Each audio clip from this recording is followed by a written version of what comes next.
تبدیلی یہاں نہیں رہی. تبدیلی کیوں نکالا مجھے؟ تو ہم آپ کی بھی انسینٹ بجا دیں گے. Get him out of here. Get out. Pakistan کو انشاءاللہ کچھ نہیں ہو سکتا. پاکستان زندہ باد، پاکستان زندہ باد.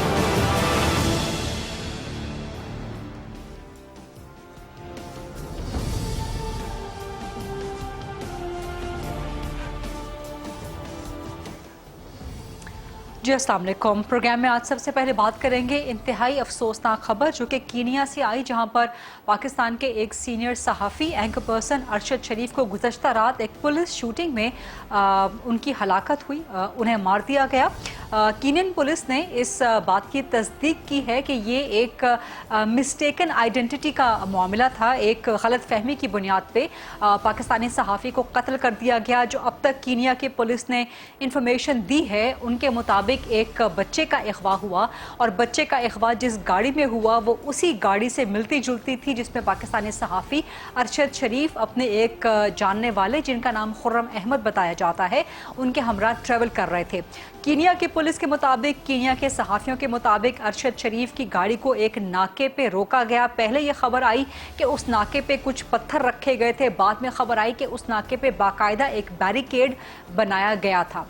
بہرحال کینیا کی پولیس کے مطابق، کینیا کے صحافیوں کے مطابق ارشد شریف ان کی گاڑی کو رکنے کا کہا گیا، لیکن گاڑی جب نہیں رکی تو غلط فہمی کی بنیاد پہ، کیونکہ یہ گاڑی اسی گاڑی سے ملتی جلتی تھی جس پہ شبہ تھا کہ اس میں ایک بچے کو اغوا کر کے جایا جا رہا ہے، تو اس گاڑی پہ 9 گولیاں برسائی گئیں، جن میں سے ایک گولی ارشد شریف کو لگی، ان کے سر پہ لگی، اور وہ ان کی ہلاکت، ان کے جاں بحق ہونے کا موجب بنی. اب یہ اتنی بڑی خبر ہے، اتنی شاکنگ، اتنی ڈپریسنگ خبر ہے، سب کے لیے ایک شوق تھا. ارشد شریف پاکستان کے جانے پہچانے مشہور و معروف صحافی ہیں کہ اس کو کوئی بھی تسلیم کرنے کو تیار نہیں تھا انیشیلی، اور باوجود اس کے کہ کینیا کی پولیس نے، وہاں کے جو ذمہ داران، عہدیداران ہیں، سب نے اپنی اس غلطی کو تسلیم کیا ہے. اور نہ صرف یہ بلکہ کینیا میں جتنی بھی صحافتی تنظیمیں ہیں اور وہاں کے جو صحافی ہیں انہوں نے اپنی حکومت پہ زور دیا ہے کہ اس واقعے کی انتہائی شفاف اور انتہائی جلد تحقیقات اور تفتیش کروائی جائیں، تاکہ جو ایک تشویش پائی جاتی ہے نہ صرف پاکستان میں بلکہ دنیا بھر میں ایک تشویش کی لہر دوڑ گئی ہے صحافیوں میں، انسانی حقوق کی تنظیموں میں، تو اس کا ازالہ کیا جا سکے اور جتنے بھی حقائق ہیں وہ جلد از جلد سامنے لائے جا سکیں. لیکن چونکہ حقائق آنے کا سلسلہ ذرا تاخیر کا شکار تھا، تو پاکستان میں بہت سی کنسپریسی تھیریز ڈیولپ ہونا شروع ہو گئیں. ان تمام کنسپریسی تھیریز کو تھم جانا چاہیے، اس طرح کے سلسلوں کو رک جانا چاہیے، کیونکہ یہ نہ صرف اس فیملی کے لیے، مقتول کی فیملی کے لیے، ارشد شریف کی فیملی کے لیے، بلکہ دیگر تمام صحافیوں کے لیے، پاکستان میں بسنے والے تمام پاکستانیوں کے لیے، دنیا بھر کے لوگوں کے لیے یہ ایک بڑی تکلیف کا باعث ہوتا ہے جب آپ اس قسم کی سازشی تھیریز کو نہ صرف جنم دیتے ہیں بلکہ ان کو بڑھاوا دیتے ہیں جن کے پیچھے کوئی فیکٹس نہیں ہوتے، جن کے پیچھے کوئی حقیقت نہیں ہوتی. اس وقت زور اور پریشر اس بات پہ ہونا چاہیے کہ ارشد شریف کی ہلاکت کے واقعے کی تھورلی مکمل تفتیش اور تحقیق ہو، کینیا میں بھی ہو، پاکستان کی حکومت بھی اس کی کرے. عمران خان صاحب نے بھی ایک جوڈیشل کمیشن کے قیام کا مطالبہ کر دیا ہے. بہرحال جو بھی وجوہات ہیں وہ وجوہات سامنے آنی چاہیے جلد از جلد، اور جو بھی ان کے ذمہ داران ہیں ان کو کڑا ان کے ساتھ سزا ہونی چاہیے. ارشد شریف کو، ان کی فیملی کو انصاف ملنا چاہیے. سب سے پہلے پروگرام میں آج اس حوالے سے بات کریں گے، اور اس کے لیے میں نے زحمت دی ہے. کینیا میں صحافی ہیں، وہاں کے سینئر صحافی ہیں برائن اوبویا، جو کہ ارشد شریف کی ہلاکت کے معاملے کو مسلسل کور کر رہے ہیں.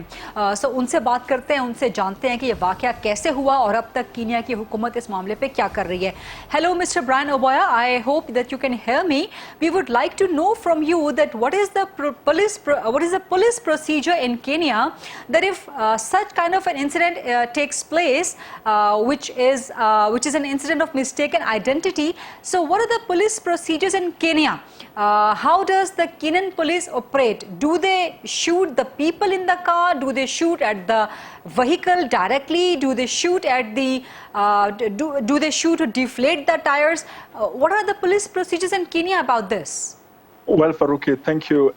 We, of course, coming to you live from Nairobi, and it will be important for me to mention at this point that at first, police sources had said that this was a case of mistaken identity. But the official report that has since been released by police appears not to mention who actually fired the several bullets at that particular vehicle. But then to go back to your question is that back here in Kenya, we have an independent body that is funded by the government, of course, which is known as the Independent Policing Oversight Authority, that is supposed to conduct all independent investigations into police conduct that is questionable, or all police killings that are questionable before the eyes of the public. And the killing of Mr. Ashrad Sharif will fall in that category of killings that should be investigated by the Independent Policing Oversight Authority. And it's important to mention at this hour that that authority has already spoken earlier today, saying that they have already dispatched a team to that part of the country in Kajiado, part of Kenya, to investigate, or rather to begin the probe into what really happened, given that the police narrative appears to have just so many questions to be answered than answers that it is giving. Faruqi. Okay, so I would also like to know that has any of the victims previously under the police killings, have the victims, any of them, have they found any justice? Have they found justice? Have the culprits been taken to the task? Yes. It has been a long journey, of course, for us to get here, given that police across the world have always been using the blue code of silence, where police cover up their own crimes in statements and in that type of interdepartmental arrangements on how to go about certain crimes. But in the last couple of years, we have seen tremendous changes in the Kenyan leadership, where the Independent Policing Oversight Authority has been able to take a number of police officers to court and has had them prosecuted for those crimes, including top police officers, senior police officers in the service, who have been found guilty of having killed innocent people, having taken bribes, having conducted themselves in questionable manner, and all this with evidence that has been adduced. There are quite a couple of police officers. The last to have been sentenced was a police officer who was actually sent behind bars for 15 years, just about 1 year ago. Also, Mr. Brian, there have been so many conspiracy theories floating in Pakistan because the information coming in from Kenya, it got delayed regarding this incident. So many conspiracy theories have been afloat in Pakistan, which should not have been, but that's a separate topic. So my question to you would be, being the senior journalist in Kenya and having covered such incidents of police killings in the past as well, do you think and do you see this incident to be as simple and as plain of a police killing, of a mistaken identity, or do you see something else? Do you see something else which is being hidden, as one of the papers from Kenya reported, quoting an official on the case of anonymity, that the real fact, the actual fact could be outside the police report. So do you see anything else than the police report, anything else than the facts that are coming out? What I would say, Faruqi, is that the police official line of reporting has a lot of questions to it. And I want you to remember that police began by saying that Mr. Sharif was shot at during a hot pursuit for a child who had been kidnapped. The original narrative says that there was this man who had a child in their vehicle in a separate point in Nairobi, whereby someone came into the vehicle, abducted the child and stole the vehicle. That means that this thief, this purported thief, went into the vehicle and drove off together with the child. And it was then that police were investigating it, and the vehicle that Mr. Sharif Mohammed was traveling in matched the description that had been given earlier on to the police department. But then that narrative comes to be questioned in the manner that police go ahead to say that when Mr. Mohammed Sharif, traveling from the southern parts of Kenya in Magadi, gets to this roadblock in Kajiado, but they say it was not an exact roadblock. The police report does not say if the roadblock was being manned by anyone. It just says that there were some stones on the road appearing to have been a roadblock, and Mr. Sharif and Mr. Kuram Ahmed did not stop at that roadblock, but decided to proceed with their journey. And it was after they decided to proceed that they had gunshots being directed at them. Notice at this point, police are not saying who was firing those gunshots. In the official police report, they don't say who was firing those shots. They just say so many gunshots were being fired at the vehicle. And it is at this moment, I would say that the two cases appear to be very separate from each other, because we have a very professional police service back here in Kenya. I would vouch for them as a very professional service. You would not expect police officers to be shooting at a vehicle in a rescue mission. And they have shot at this vehicle 9 times. 9 times at very crucial spots of that particular vehicle. Are you saying, Mr. Brian, are you implying that the shooting could have taken place from some other party, from some third party, instead of from the police? I'm not saying that. All I'm saying is that the shooting of this particular vehicle appear to have been different from the rescue mission that has been alluded to in the official police report, because you don't shoot at a vehicle aimlessly and not aiming at deflating it and immobilizing the occupants if you are indeed on a rescue mission or a rescue operation. So I'm saying that the vehicle in which the deceased journalist, our colleague Mohammed Ashraf, was traveling in was actually shot at 9 times. That cannot have been a rescue mission, or rather, it's very questionable that anyone wanted to rescue a child abducted and in that particular vehicle. And Mr. Brian, for how long are we looking at? How many days, how many weeks, months that the investigation of this particular incident could come out, or we could expect a report about it? That is difficult to tell. That's difficult to tell, but I know that the Kenyan government has done 2 things: has promised to expedite investigations into that case, and the Minister of Foreign Affairs, I also understand, has also promised, if need be, it's going to expedite the expatriation of the remains of Mr. Sharif Mohammed back to Pakistan. But of course, given that it's a matter that we are all looking at, we are all watching this particular issue, we expect that this is an investigation that is going to be taken very seriously by everyone who is involved. Thank you very much, Mr. Brian Oboya, for giving us time right from Nairobi, Kenya, about the incident.